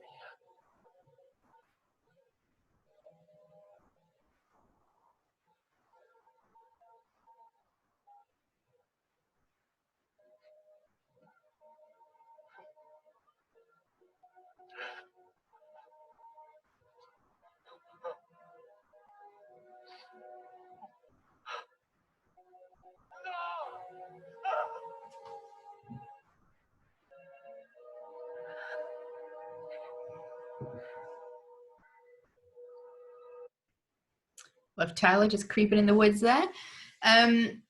So, I mean, hopefully, even if you don't know the story, you can feel the emotional weight going on there. It's in killing him, he basically kills his better self. As you can see there, this is this sort of profound sorrow that goes on. And there's this idea really of a sense in which to kill in a duel is but to kill oneself. Within these fictional constructions of the duel and kind of the rules of play that are occurring. So I don't know if you picked up on the differences there between British and Russian duels. The standard British duel would be to walk the amount of paces, turn and fire. So whoever fires first hopefully has the advantage. What you find in that Russian sense is that you have them set a particular amount apart that you can't get past, but you walk further than that, start walking back towards each other, and you can fire at any time. So you can walk all the way up to the barrier, or you can fire before that. So Lenski, I'm starting to doubt whether that's his actual name now, but Toby Stevens, Lenski, shoots early. But after you've shot, you have to just stand and wait for the other person to kill you, basically. But so sort of on that functional level, these duels are significantly more deadly. There's also, by the way, there was a type of duel called a scarf duel, where the distance between them was 3 paces. So 100% fatal 100% of the time, you know, even with their terrible guns for aim. So at the functional level, you have this kind of increased risk of death, but also this sort of integration of this very cold-blooded sort of choice being made in terms of what Onegin does there. Like you have the time to square up, to fire, to aim, if you're the second shooter. And you saw it with Pechorin as well, like having to make this choice, which is essentially a choice to kill a man who's now unarmed. And you very clearly have this sense that even taking part in this duel, you're entering a losing game. There's no way to win, because to kill is to kill oneself. So he says, «Скажите вашей душой, какое чувство овладеет, когда недвижим на земле пред вами смертью на челе, он постепенно костенеет, когда он глух и молчалив, на ваш отчаянный призыв». So tell me, what feeling will possess your soul when unmoving he lies upon the earth, before you, death written on his brow, as gradually he stiffens and lies there deaf and silent before your desperate call. Sad times. So he kills his better self, but also sort of kills a part of himself in sort of participating in this duel. So you have this sort of mechanic where what you're fighting for becomes problematic, basically. So if you win the duel, what you get on the surface level, supposedly, is you get your honor back. You keep your life. If you lose the duel, it brings dishonor to your name. And the thing that gets taken, obviously, is your enemy's life, hopefully. If you lose the duel, it's your life. But what else can be lost? So if you win the duel, you can lose, you can gain, I guess, although it is obviously a loss of sorts. You gain damnation, you gain soullessness, you gain a loss of your moral self. On the other side of that, these things that you would want to win, they go out of play in the duel. Redemption in your soul and your moral life become the things at risk when you win. So you have this kind of sense in which there's 2 layers to the duel: what you're essentially fighting for, what you're essentially playing for, and what you actually get. And this is a dynamic that you then, of course, also find in Russian roulette. So one of the first examples, if not the first example, I think, of Russian roulette in Russian literature is found in Hero of Our Times, Герои времени by Lermontov. Which was published in 1840. Again, as I've said, it's made up of 5 stories, and Fatalist, or the Fatalist, is the 5th of those stories. And they're all sitting around chatting about, like, is predestination real? Is there any kind of God? Is there any kind of meaning? Is there any kind of purpose? And one man says, you know, вы хотите доказательства? No. You want proof? Well, I offer myself for the experiment. Can a man freely dispose of his own life, or does each one have his final minute preordained? Any takers? He takes a gun off the wall and shoots himself with it, basically. But it misfires. And then they say, oh, there was no bullet in it. And he fires again at the wall, and it shoots a hole in the wall. So you have this sense in which there's a couple of different things being played for here at the overt level. Life and death, obviously. You would prefer to live than die, presumably. But also in terms of, if you live, you're proving predestination. If you die, you're proving the ability of free will. Or are you? But the free will, your ability to choose your own death. So you have that sort of, this match of life proves predestination, death proves free will. So it should be, obviously, that in winning life, you win predestination, and that's a great thing. But as we saw with the duel, that winning of life and honor is then tied to less positive consequences. So you have these queries, this philosophical question coming up about predestination and free will. If predestination really exists, then why do we have free will and reason? Why are we held responsible for our actions? So you have this sense of which are like, okay, great. We now know that predestination is true, is real. But what's the point of life? And there's also this sense of the dark side of predestination. So just before the duel has begun, Pechorin had the Russian roulette had begun. Pechorin has looked and said, I see death in his face. And so the guy who shot himself asked, have you begun to believe in predestination? I have, yes. I just don't understand why it seemed to me that you had to die today. And the man who had not long ago had shot himself calmly in the head now sputtered and became discomposed. So you have this sort of sense of the dark side of predestination in that other way, in that it's a predestination to die, not just to live. And he does, in fact, die the same night at the hands of a drunk Cossack who was chasing a pig. Classic Russian tale there. And then you also have this sense in which, oh, well, okay, would free will be the prize? And is there kind of that mismatch again, like we saw with the duel, where to win is to lose and to lose is to win, but not really, because you're dead. But what strength of will was gifted to them through the very confidence that the whole sky with its innumerable inhabitants looked upon them, participating silently but unchanging.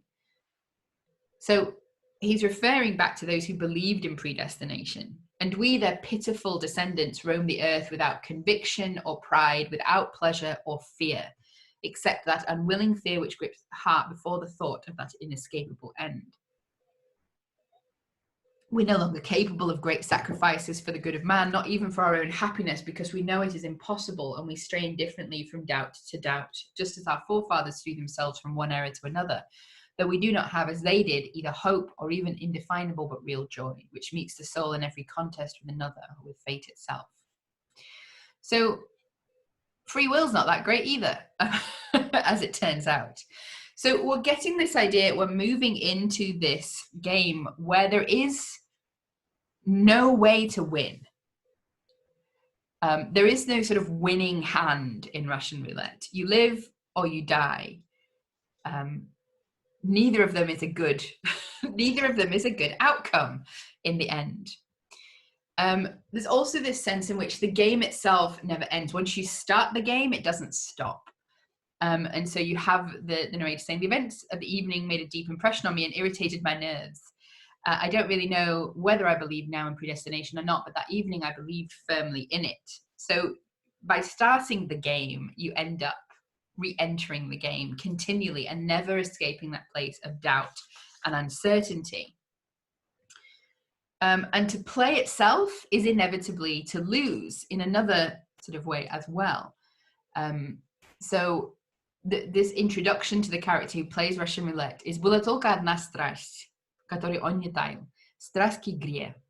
За зеленым столом он забывал все и обыкновенно проигрывал». So there was only one passion he didn't hide, his passion for play. And at the green table, he forgot everything and usually lost. The usually lost there, it doesn't quite hit as hard as the Russian. So he had the habit of losing. But so by entering into the game at all, by entering into the Russian roulette game, there's a number of things which you've already lost. You've already lost your fight against a gambling addiction. But you've also lost sort of a sense of your life's worth as well. So as soon as you start to play, you've already lost in a different way. I hope all of those made sense. There's a couple of different threads running through why this is a game that you simply can't win, because none of the options are good.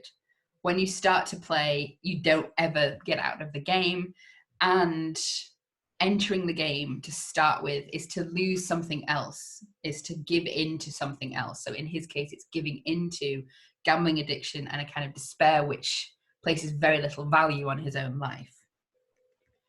So we can see this structure occurring in other Gothic fantastic texts. We have an overt object that's being played for.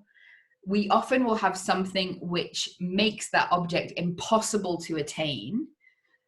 So in the case of the fatalist, we're playing for the idea of whether free will exists. The practical impossibility is that neither of those actually proves anything, and both free will and predestination are kind of crappy options. And you also have in play, of course, actual life.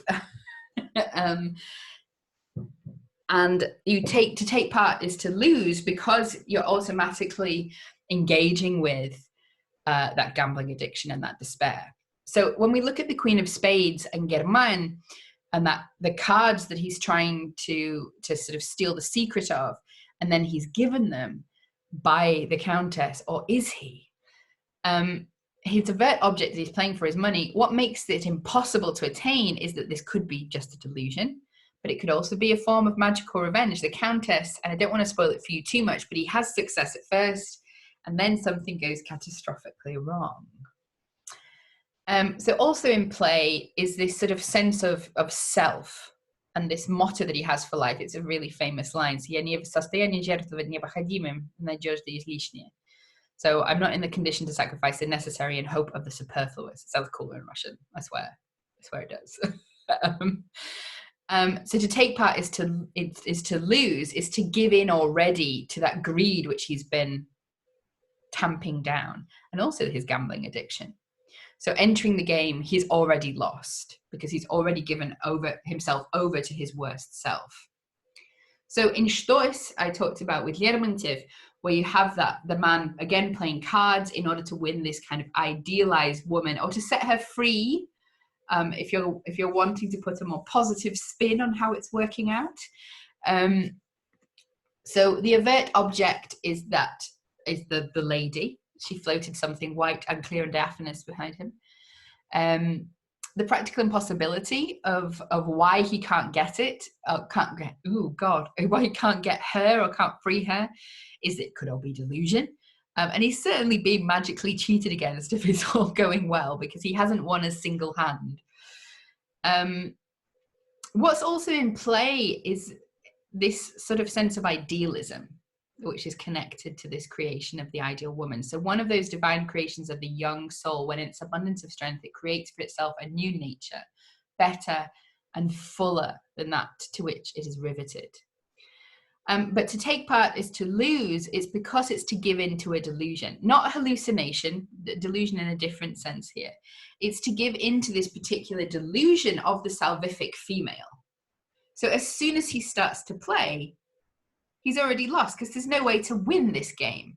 He can't win because he won't be allowed to win at the practical level, but he also can't win because there is no such thing as this ideal woman.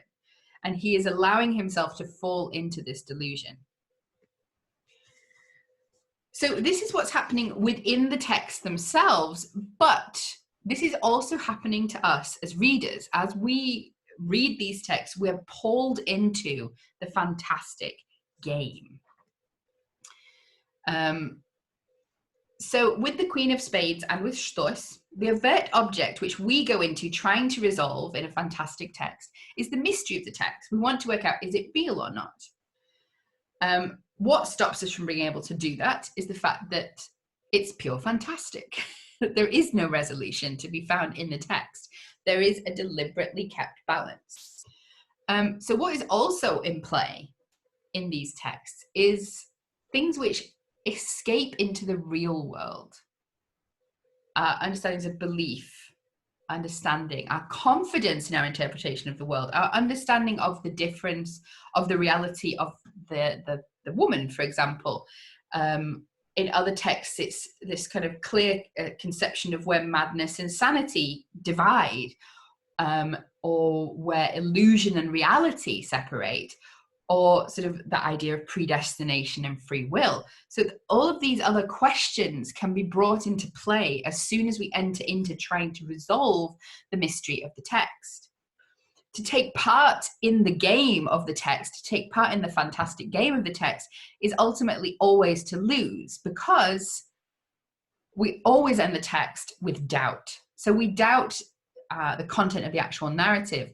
But I would argue that in many cases, and particularly in these Russian examples, what escapes from the text is a doubt about the construction of the real world. And that can be, as it is in all fantastic literature, a sort of questioning of what is real, or what is true, what is moral, what is right, how we understand the world, how we understand concepts such as time and space and love. But there's also this kind of injection of this kind of nihilistic fatalism, which is in pretty much all of these stories, which arguably escapes the text as soon as we start to play the fantastic game. And their final result at the textual level is often frustration. My dad is a great example of this. He was just like, what have you done? When I sent him Stos, like, why would you do this to me? And also at this sort of sense of our interaction with the game of itself, our attempt to interpret, there's a sense of loss, a loss of certainty, which can be translated as a sort of more emotional loss as well. So I'm going to finish with an example of the game in its purest form, a mischievous version of the game, and perhaps a little less Gothic, perhaps a little less dark, but certainly a game which is just like, there are no rules. You've lost because you thought there was a game. So I've already shown you some examples from Nos, or the nose, about a man who wakes up without a nose and then finds it running around Pete. And at the end of it, you have these various narratorial interjections with the quite outraged narrator who says, and this is the type of story which occurs in the northern capital of our extensive state. Государство, like government place. Only now, looking over it all, we see that there are many improbable things in it. No, I just don't understand it. I definitively don't understand. But what is stranger, the least understandable of all, that's the question of how authors can choose such subjects. So I love it. I love the carnival-esque element of this, where he's just like throws all the cards in the air and is like, ha ha. None of this makes sense. I'm very aware it doesn't make sense. Should even this story be told? What am I doing as an author? This is madness. I love it. I love it. And you have this deliberate evocation of like the fantastic, and is it true? Is it not? Does it matter? But however, looking it all over, though, of course, such a thing could happen, or a second, or a third, maybe even, well, yes, and where don't inconsistencies occur? Who can say but that similar things have happened on the earth? Rarely, but they've happened. So he doesn't allow you to be like, this is all ridiculous, ignore it. It's like, oh, it could be. Maybe, who knows? And obviously, we're not going around, believing in the possibility of noses running off people's faces once we've lost this. But there is something else slightly at play. So the adventures of the nose are neither freak of nature nor a supernatural occurrence nor a delusion. They're not explicable in any way. They exceed but invite explanation in terms of any system. They exceed but invite explanation in terms of any system, even an alternative logic. So they escape interpretation, basically. But this is also linked to the underlying theme of the novel, according to Priscilla Meyer, who says that Petersburg daily life is more terrifying than Ukrainian devils because it's entirely devoid of meaning. So the text lack of meaning reflects this, again, this lishny человек, the superfluous man, but more generally the sense of a lack of meaning. So the narrator extends the story's morals to include all of Russia, and by raging against the indecency of the events described, and the stories being of no use to the fatherland, he personifies the spiritually blind reader, transposing the "you're laughing at yourselves" to address the whole audience and the whole of Russia.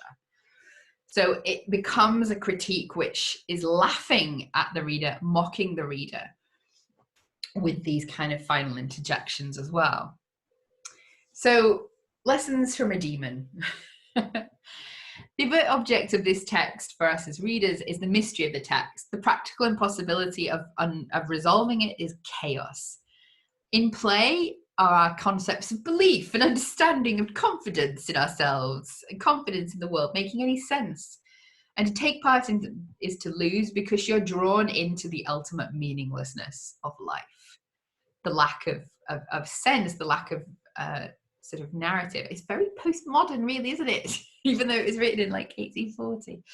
And the final result is that frustration and loss again, but also we as readers become the butt of the joke from this mischievous narrator.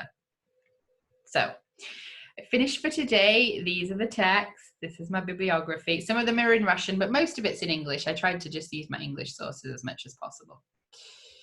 So there you go. Yes. That's the end of today's talk. So do feel free to ask any questions as you like. I don't know if you've asked questions there, if you're just chatting about Terry Pratchett. Спасибо, не за что. Oh, okay, I will scroll up.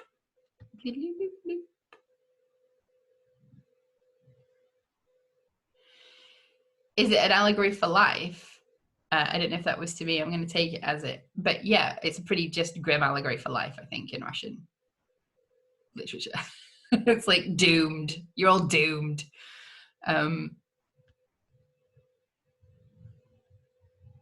Yeah. I can't find it. Is it down at the bottom? Shooting in the air not being an option for duels. I mean, technically, yes. I think it was, but deloping wasn't perhaps as common. I mean, you certainly see in these texts, these duels perform a particular narrative function. And in both Evgeny Onegin and Hero of Our Time, they're basically the crisis of personality for the protagonist, and this sort of sense of being for Evgeny Onegin, it's the possibility to change, and he just doesn't do it in time, and it's too late when he decides to change, and he's already killed his best self. I guess he can't go back. And with Pechorin, he has this kind of moment where he could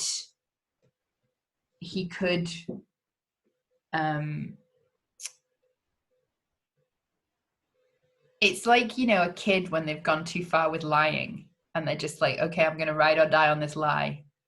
Like, that's it. I'm just going to go into the horizon. Like, I don't care.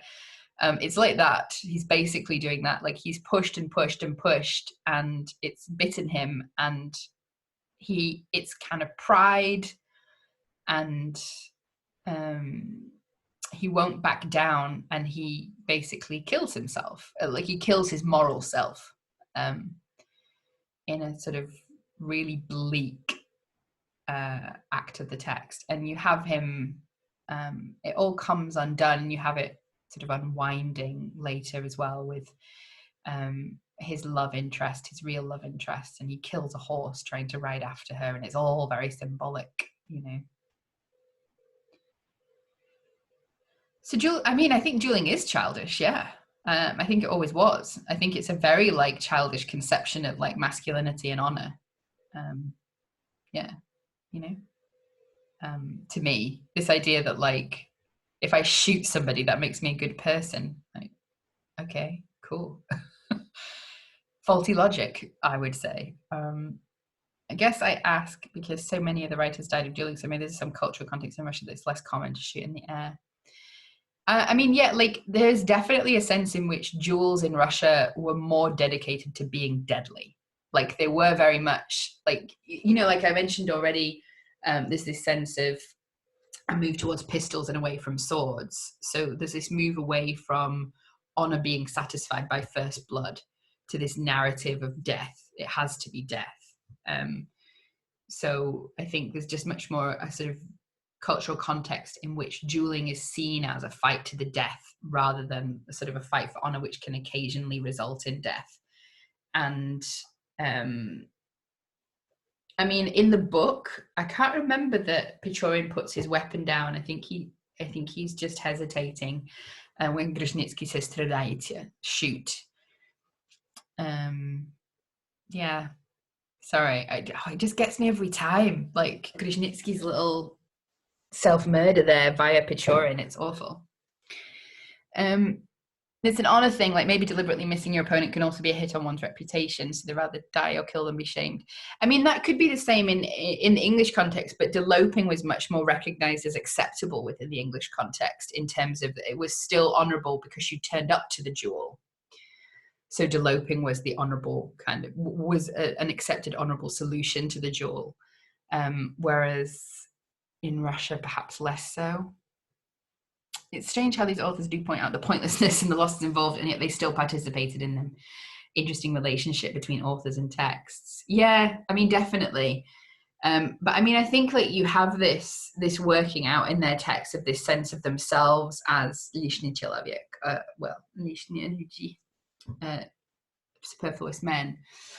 And I mean, there's certainly a lot of really interesting overlap between the depiction of Pechorin and Lermontov in terms of including both of their suicidal tendencies in war. So Pechorin is like depicted as this when he's actually in battle. He's always behaving in ways which would lead to him getting killed, but he never dies. And the same was said of Lermontov, like, you know, he'd run out ahead of the line, that kind of thing, you know?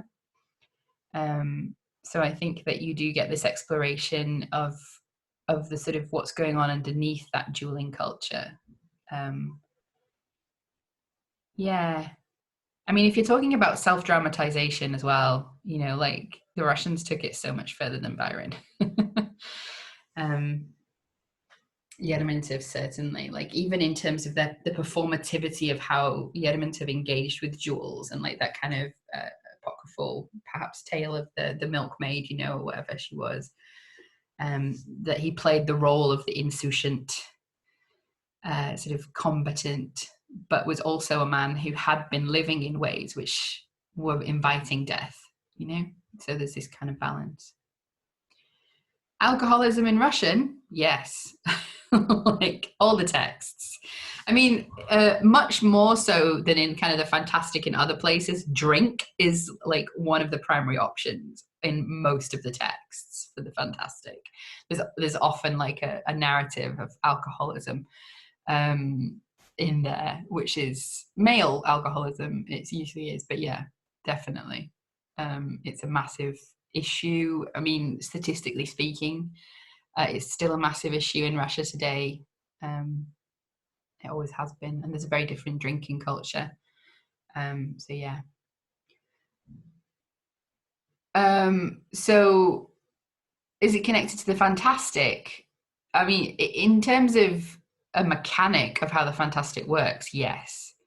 I mean, maybe in terms of producing it, because people were hallucinating all the time. I don't know. I don't know. I honestly don't know. I mean, when I was laughing, then I was actually thinking of spleen, because spleen is the other sort of common. It's fantastic because he had a lot of spleen. I've never understood what frickin' spleen is, because it just occurs in text all the time, and you're like, what is spleen? What are you talking about? I mean, I know what a spleen is, but what do you mean by spleen? Because it seems to mean a lot of different medical conditions in a lot of different books. So, I mean, no, vodka is the drink of choice in Russian texts, obviously. And sort of fruit brandy in Nежданные гости is the thing, I think. I don't think there's this narrative of drinks that are particularly causing hallucinations, but there's certainly this sense in which a lot of narratives feature characters who are so drunk they can't understand reality, the division between reality and delusion. Yes, I mean, like definitely in terms of the humours, they're spleeny. They're melancholic. Yeah, I mean, I don't know. The looking for death thing is a really kind of interesting feature of a lot of these stories. And when you look at how many of them died violent deaths or deaths at their own hands, so like Garshin as well was a self-murderer. with suicide. I don't know what the appropriate term is really. I'm thinking in Russian it's samoubistvo. And Gogol, arguably, a lot of jewels as well. So there is a lot of kind of this really dark stuff going on with them as authors. Sad how they couldn't be like, oh no, use for me, fine, I'll just have a nice and enjoyable life then. Yeah, I mean, like the texts themselves, that particularly these fantastic texts, really reject that nice life narrative, you know, like the Odoevsky, the sylph, where he's like, this is basically just like dying. It's worse. And the same with what was the other one that I talked about, where it's the same deal? Oh, the Black Monk. Yeah, same kind of narrative of like this life isn't good enough. Yes, it's all very emo, it's all very Werther, it's all very Byron. It's just all very although like there was a definite influence of Werther, and there was a definite Byronic influence which they refer to, like Lermontov has a poem, "Я не Byron, я другой." I'm not a Byron, I am another wanderer. Basically, but with a Russian soul, so is part of the poem, and it's like, yes, so just more about death. Basically, it feels like yeah, I mean, it's the same kind of drama as Werther, you know, like, well, that's it for me, woman I love somebody else, it's I mean, that's definitely one of the things that you'll find in Lermontov is one of his major narratives, like both in his real life and in his fiction. And he very much wrote his real life into his fiction, because you can see him writing the same character across multiple, like he wrote a series of 3 plays, which were never kind of produced, were never quite finished or perfected, where it's the characters that appear in Герой нашего времени, Hero of Our Time, and the names change. And it was very clearly connected originally, both kind of with the biographical details and everything, to this woman that he loved and who married an older merchant, you know. And ever since then, he was very much about the posturing and being like, I have never loved anyone like you, and you broke my heart. But he also had a reputation as like a massive flirt that was always breaking women's hearts. So it's just like, come on, man. I mean, you know, I'm sure he had a lot of internal pain, but there's also this kind of sense of the way in which the self-dramatization is going on in a very kind of Byronic way. Very emo as well. But I mean, like, he died when he was, what, 27? I was still pretty emo when I was 27.